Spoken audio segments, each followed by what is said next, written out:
Ladies and gentlemen, welcome to the Sound of Sergey podcast, episode 22, and I would like to tell you something that I saw. I recently just moved back into college for my sophomore year, but as I was leaving college to go back home, at the tail end of my freshman year, I saw something that I would like to tell you about. I had packed everything that I owned into my car. My small Toyota Camry car barely fits a thing. The suspension was completely useless after I had packed at least hundreds of pounds of items, at least 500 pounds, mini fridge, all that. I was bringing everything, and all of it's in my car. I've already checked out. I can't go back. And there's a coffee shop in this town called Spencer's on US 31. I pulled in, got a coffee, the last coffee I would get that year. And I get my coffee and I enter in my car as I'm about to leave to go home for the summer. And ladies and gentlemen, I want you to picture this in your mind. I look through my windshield about to leave and I see an 80-year-old woman, 80, thin hair, white hair, wrinkles, 80 years old. She's wearing gym clothes, exits a nearby gym across the street from Spencer's Coffee. She walks out, steps in her car, and hand on my heart, cross my heart, hope to die. She reaches over and pulls out a flask and takes a swig, and then just drives off, never to be seen again. And ladies and gentlemen, that is how I want to open this episode, because at the end of the day, as much as I can't sit there and endorse what she did, because I know there's going to be some white women Karens who are like, oh, you can't joke. Shut up. Oh, it's not funny. Shut up. Listen, have some faith in me, because I bring the story up for a reason. And that reason is I truly believe that there is a part of that woman within all of us.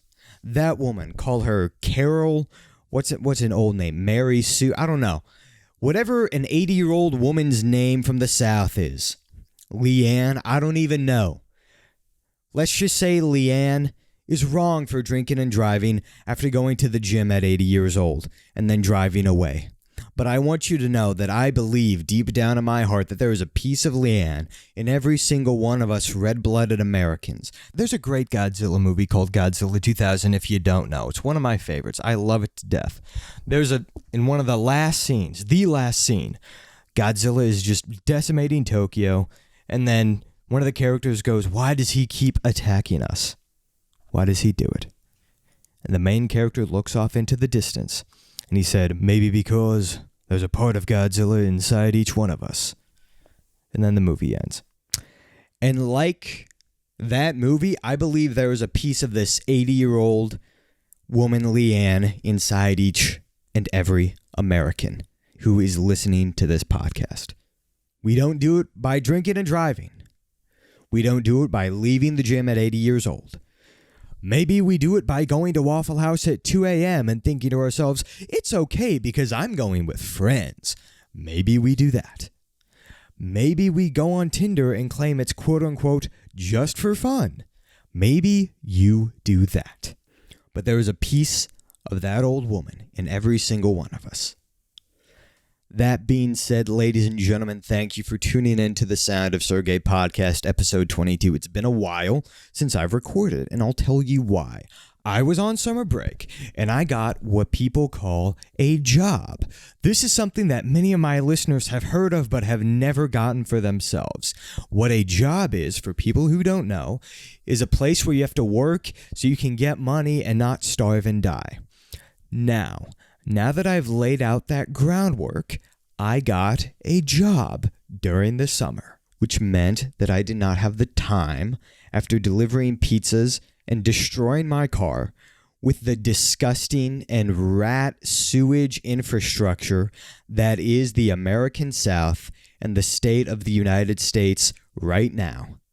After doing all that, I did not have the energy. I did not have the will to go home and sit there and talk about, I took some photos. No, I can't do that. So that is why I took a big, giant break over this. Can I not take a summer break? Half of you guys didn't even get jobs. Can I at least take a summer break from making this podcast that 8 people listen to? While I was on summer break, I watched a movie, and I want to tell you about this movie because this movie impresses me. I'll put it this way. This movie impresses me because I'm a film major. In most situations, I can watch a movie and suspend my disbelief enough to let the plot just go down easy. I can sit there and turn my brain off and go, oh, look at the pretty colors, and then go to sleep and then wake up and then be sad. Listen, I can do that. I'm a film major. I'm trained to turn my brain on and off at will whenever I'm watching a motion picture.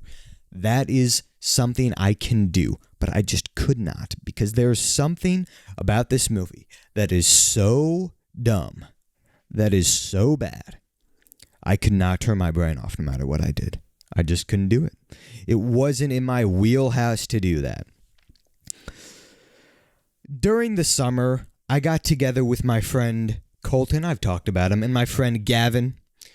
I got together at Colton's house. Me, Gavin, Colton, at his house to hang out. Colton's like in this family of like multi-millionaire like real estate guys.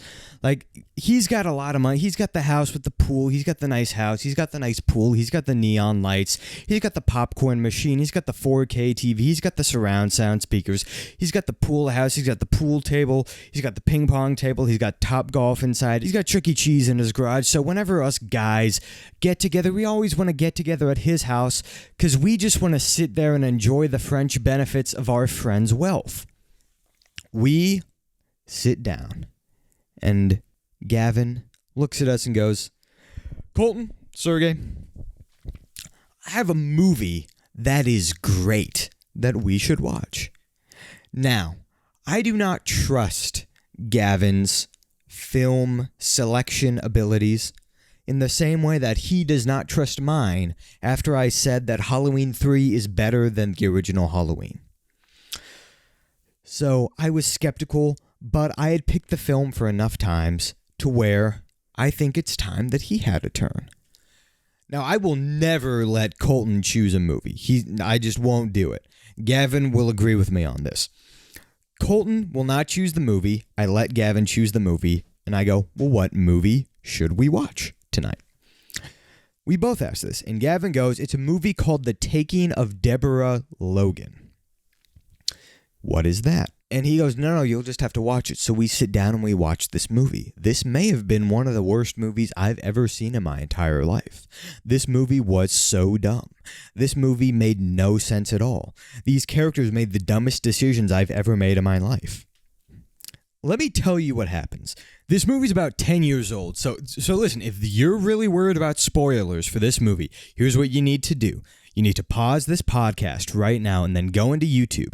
And once you're in YouTube, go into the search bar and type in the words, how to not have a low IQ. And once you've watched all the videos in that playlist, then you'll have the realization that spoilers don't matter. And I'll tell you why. Spoilers don't matter because you've either seen this movie, in which case spoilers don't matter, or if you haven't seen this movie, don't. So spoilers don't matter. So once you've done all that, then you can come back to this podcast, press play, and then give me your money by doing so. Now that I've said all that, let me tell you what happens in this movie. Deborah Logan is like this 80-year-old chick, much like LeAnn, drinking a swig of whiskey before she leaves the chiropractor at 9 a.m. Much like her, she's an old woman.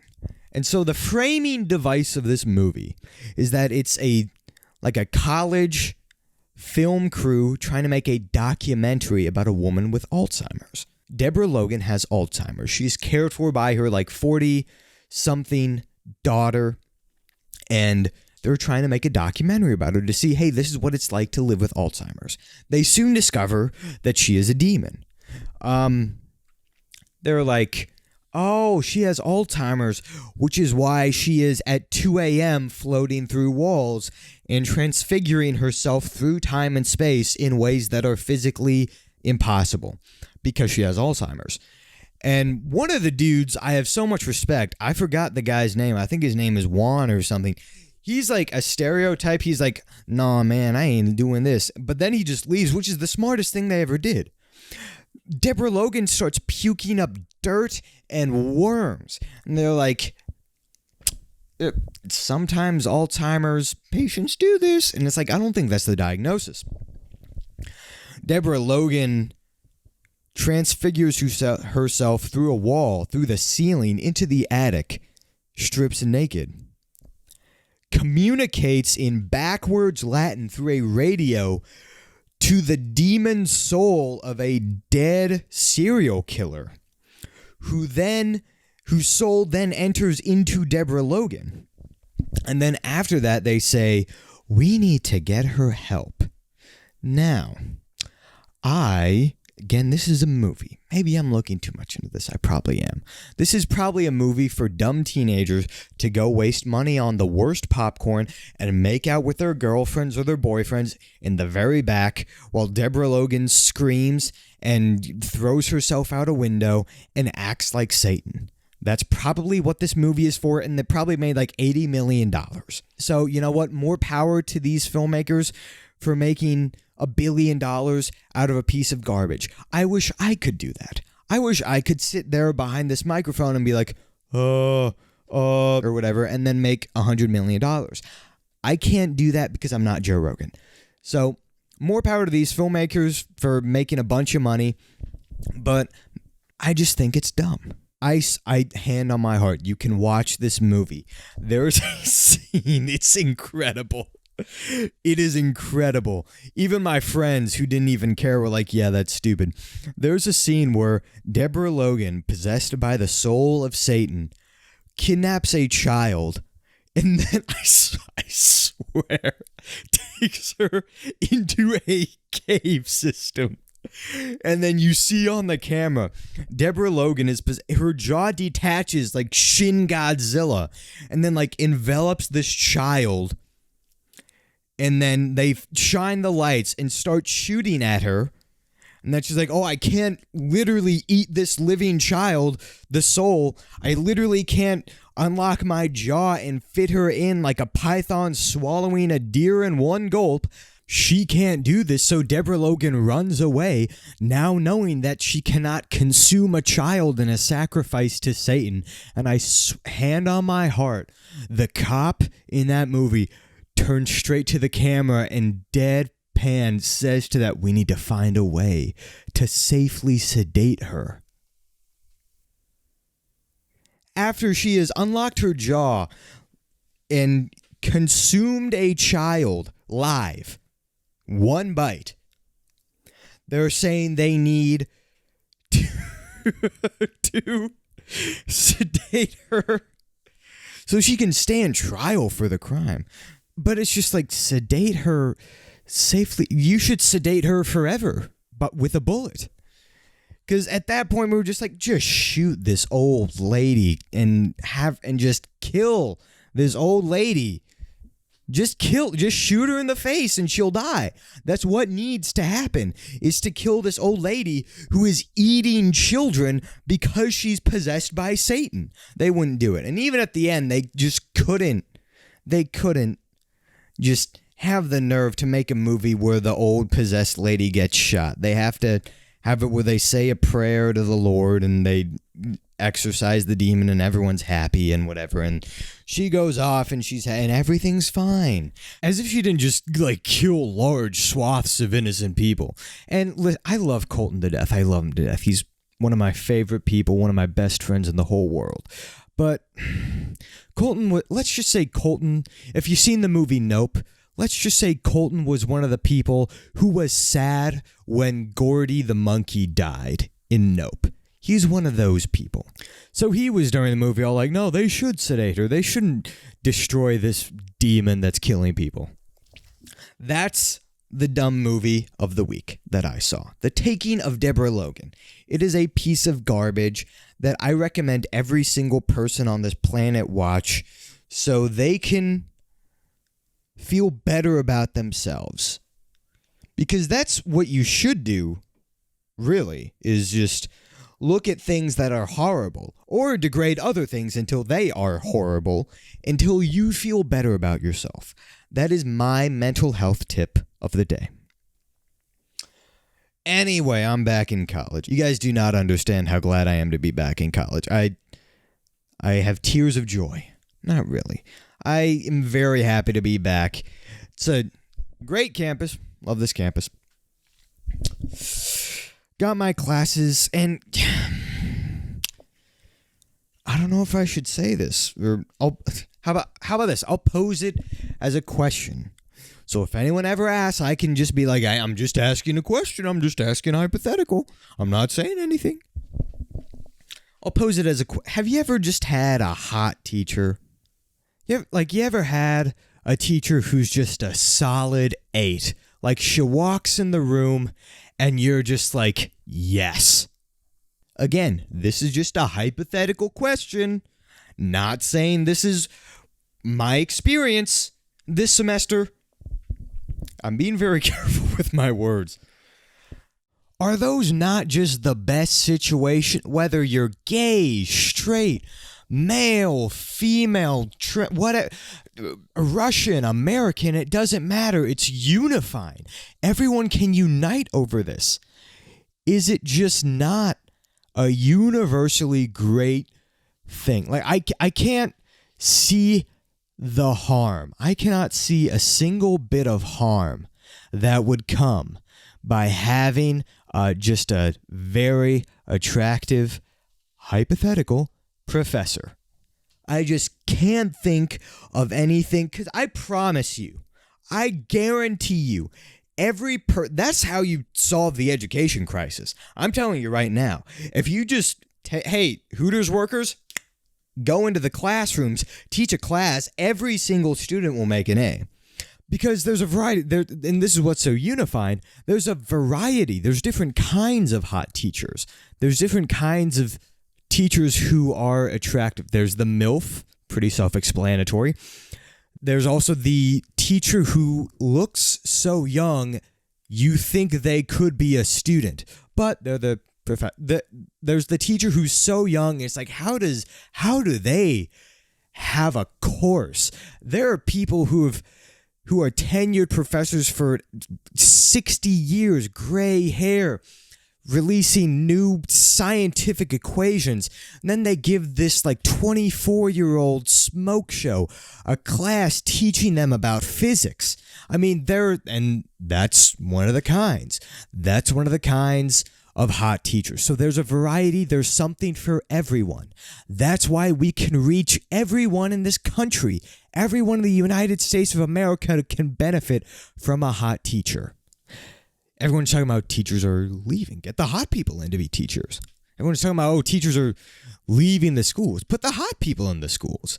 I'm telling you right now, this is a prediction. If I was president, if I was Joe Biden, I put the hot people in schools to be teachers, because the students of this nation will excel. They will ace those courses, because I'm going to tell you right now, they will pay attention.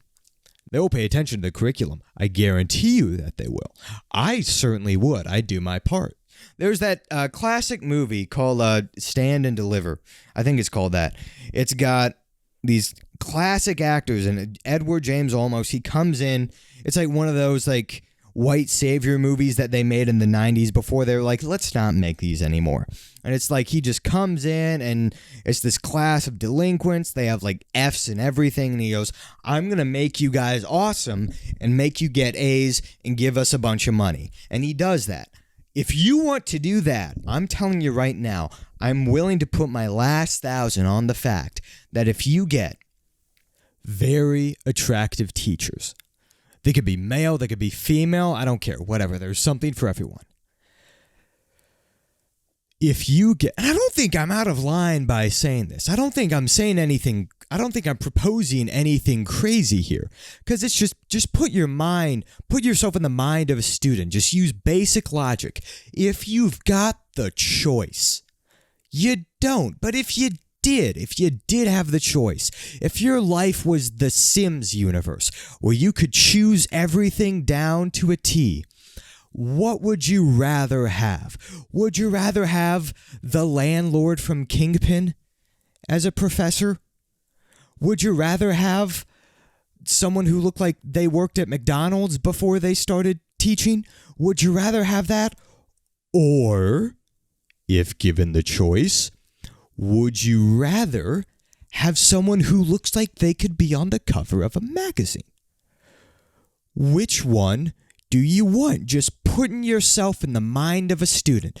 Just what makes it go down easier if you had the choice, if you had the option? Which one would you want? You would want the model.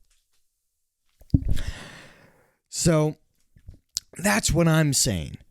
Again, hypothetical question. You ever have one of these? You ever have a hot teacher? I'm not saying anything about myself. I'm not saying anything about my experience. I'm not saying anything about my curriculum this year or this semester or any time in my life, because I don't want to get in trouble. I'm posing a question. Have you ever? Because it really just makes things a lot easier. Like if you have an 8 a.m. class, which for those of you who are not in college, or if it's been a while since you've been in college, or you just don't know, maybe you're lucky enough to go to a school where they don't have those. But if you don't know, that is like the worst of the worst, like the lowest tier, the worst outcome you can possibly get, the earliest class that you can possibly receive. A hot teacher will make an 8 a.m. class worth it every day of the week. I would go to a 6 a.m. class if it was this hypothetical professor that I'm not saying I have. This is a hypothetical. Again, for legal reasons. I would take I'll take a 6:45 a.m. class if the professor is a solid 8. I will do every bit of extra credit. Again, hypothetical. It just makes things a lot easier to have a very attractive professor.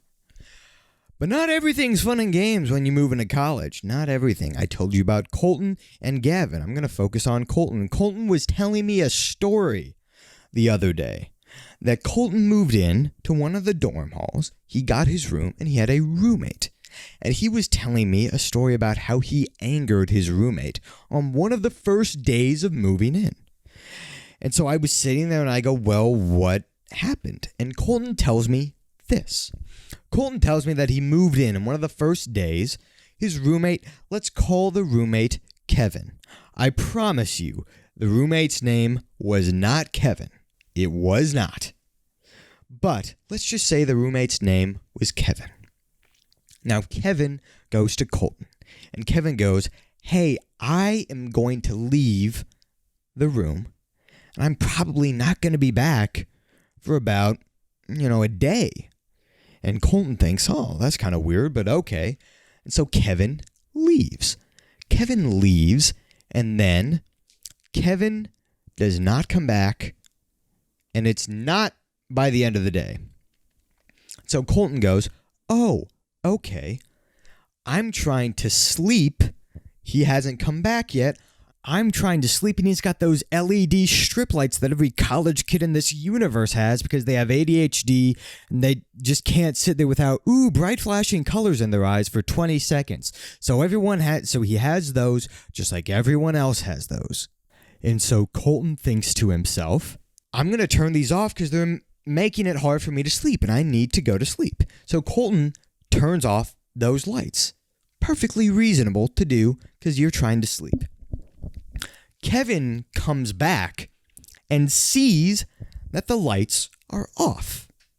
And Kevin is very upset. And Kevin blows up at Colton. And Kevin goes, "What are you I wasn't even, why are you touching my lights? And how dare you touch my..." And Kevin is just furious, cursing him out, threatening to beat him. And Kevin absolutely could. Saying all these horrible things, angry because Colton turned off the lights because he was trying to sleep. Which, again, I think is more than reasonable.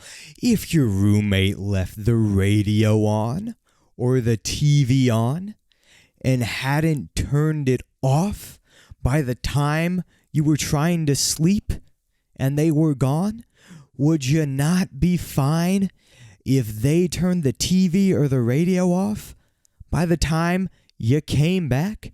I mean, you're the one who didn't turn off the TV or the radio, and they were trying to sleep, and it was hard to sleep with the TV or the radio on.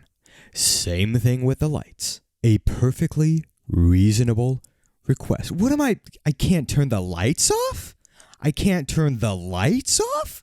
What am I paying this rent for if I can't even turn the lights off? So Colton leaves, thinking he's offended this person, because Colton's a very agreeable person. I've even tried to say, "Hey, Colton, you need to be more disagreeable and lay the foot down sometimes." Colton is a very agreeable person. He leaves because he doesn't want to get punched in the face by Kevin. Colton comes back, and Kevin has completely, entirely moved everything out of this dorm. So Colton now has a single room. Now, Kevin has left his trash, which is a douche move. Don't ever do that, ladies and gentlemen. If you do that, I will make a podcast about you. Now, you don't want that, do you? All right, don't leave your trash.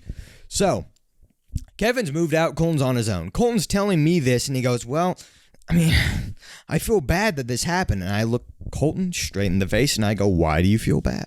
I ask him this, and he goes, "Well, I didn't know that it was going to anger him." And I go, "Colton, let me tell you something. I'm going to convey to you, listeners, what I told Colton. And I think it's true.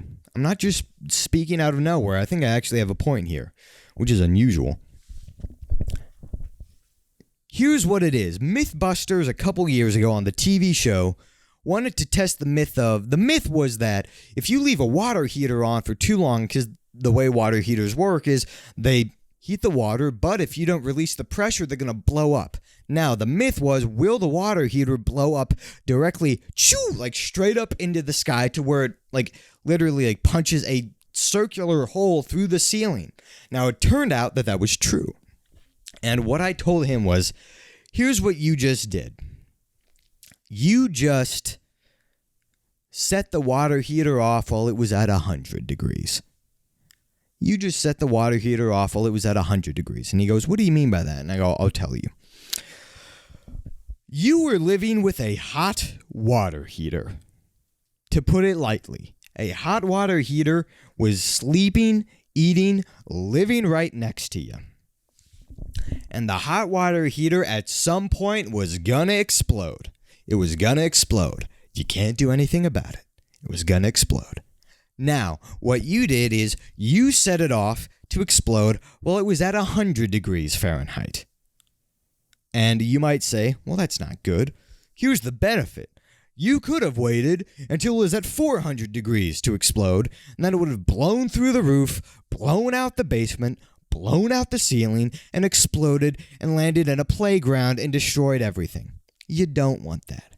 So the way I see it is, you get off easy if you make someone hate you earliest. Because, I don't think I'm saying anything new here. This is in dating advice, in any facet of life. You get off easy if you discover the flaw earlier. Because then it's you know what it's like? It's like if you're at the open house and you see the one mouse scuttering around the kitchen and you ask, "Hey, what's going on there?" And if you discover it then, instead of waiting until year 10, and then there's a big giant family of mice eating all your peanut butter from the cabinet. That's what it's like. And you might think to yourself, well, this sucks. I saw a mouse in the open house. But you got off easy because seeing one mouse now is way better than discovering a whole nest of them in the walls 10 years down the road. Because it's like when you're dating a girl. I would so much rather date a chick for a week and find out the big flaw. Because I'm going to lay it out for you. I'm going to tell you how it is. I'm going to drop some truth bombs on you, some big facts, some big knowledge, some stuff that you never heard before. Because this is a Sergey term right here. In every person, in specifically a relationship, there is the big flaw. Maybe it doesn't manifest itself at your significant other's work, or it doesn't manifest itself at your significant other's school, or even in their friendships. But in every relationship, the person has the big flaw. I have a couple, but in every relationship, there's the big flaw. Maybe your significant other's big flaw is, sorry, I'm an Aries, so I'm more inclined to cheat on you with the school drug dealer so I can get weed at a cheaper price. Not free, at a cheaper price, at a discount, like 50% off, if I sleep with them and cheat on you. Maybe that's your significant other's big flaw. Maybe your boyfriend has an OnlyFans selling NFTs. That's the big flaw. Maybe you're dating a chick and she cries and screams and has a fit and a panic attack every time you say the word Cheez-It. Maybe that's the big flaw. And I'm going to tell you right now, I guarantee every single person listening to this podcast right now, you would pay money if you could discover that big flaw 2 days in instead of 5 years in. I guarantee you every last person listening and every person not listening, every single person in a relationship right now would be better off if they discovered the big flaw as soon as possible rather than as late as possible. It is better to know it sooner rather than later so you know what you're getting into, so you can either say, screw this and back out, or say, all right, this is what's going on, and face the thing head on. I was dating a girl once, and I swear this is true. We were like 7 months into the relationship, and it was when I was off at college, but she was not at college. And so I was telling her about, I had an A in this class, I'd done every assignment, but I missed one quiz date. It was like 5 points. I'd missed one quiz date. I got a 0 out of 5, and overall that brought my grade down like 1, maybe 2 points max. And I was telling her this, and she starts to cry. And I go, why are you crying? I mean, I've only dropped my grade like 2 points, and I swear she's crying, and she wipes the tears from her eyes, and she goes, I'm just worrying, how are you going to raise your kids with this sort of mentality about your education? And let me tell you right now, that right there was indicative of the big flaw.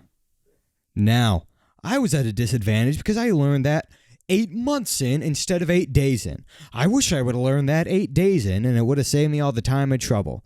Not that that was a bad relationship per se, but I would have known it going in from the very beginning instead of waiting until 8 months to discover that this is a different person than what I signed up for. Because at the end of the day, what you do not want under any circumstances whatsoever is you do not whatsoever want to be 10 years into the relationship and suddenly out of nowhere, just like that, you realize you're dating the chick who screams and cries every time you bring up veggie sticks and you don't know why and she won't tell you. That is what you do not want. So, that is my life advice for each and every one of you. Ladies and gentlemen, thank you so much for tuning into the Sound of Sergey podcast, episode 22. I want to tell you right now, I never make notes. I actually made notes for this because I hadn't done it in a while, and I was worried that I wasn't going to have enough to talk about. That was not the case. I have about 10 bullet points of notes. I got to, I think, the fourth. I get to the fourth bullet point, and I'm already at the 30-minute mark. I'm not going to make an hour-long podcast. You guys do not want that. And if you do, seek help, please.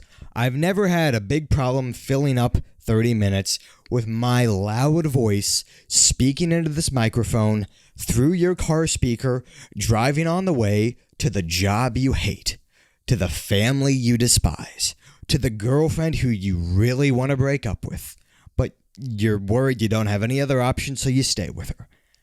This podcast is for you, and it's 30 minutes, and I know I'm not going to make it an hour. And it's 30 minutes, and I just filled it by talking about nonsense. And I still don't make any money. So, ladies and gentlemen, thank you for tuning in to episode 22. Make sure to follow me on Instagram at SERVANOV_, because Servanov was already taken. Make sure to follow me on YouTube. You're probably listening to this on YouTube. Spotify. New episodes come out as frequently as I feel like it. Make sure to follow me on all that stuff and give me money. And yeah, I don't really have a schedule because I have a life. I have a job. Did you guys know this? I have a job. I've already touched on this. It's something that many Americans have, but not many of my listeners have for themselves. So thank you so much for tuning in to The Sound of Sergey, and I will see you next episode.